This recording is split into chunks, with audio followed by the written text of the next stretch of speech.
Cyclone Remal na maram oiraga lamdam asida thokhiba esing echaona sokhalaba Imphal East ki manung chana leiba Laipham Khunou da Laipham Khunou Flood Relief Committee na IGAR South ka khutsamnaduna medical camp ama LKYDA gi community hall da pangthokhre.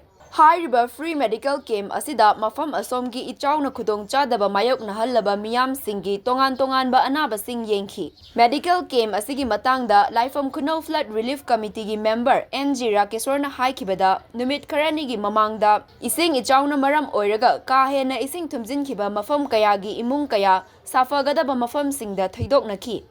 Hauzik isingi imai sing tapna hankiduna machin oiba mafam kayadadi khara safare adubu Laipham Khunou gi manung salantong baring singdi hauziksu adumak ising thumjinduna leiri. Asigumba khudong chadaba fibam asida maikai asomgi praja singna ana layengi khudong chadaba ama mayoknariba asigi yengduna kharata oirabasu mateng oinanaba kem asi pangthokpani haiki. Nakal amaromda Laipham Khunou Flood Relief Committee na ising echau asina maram oiraga khudong chadaba mayoknaraba Imphal Free Press ki paumi B. Rakesh amadi Image TV Kaksing ki paumi Oken Luwangda chananaba potlam singsu piki.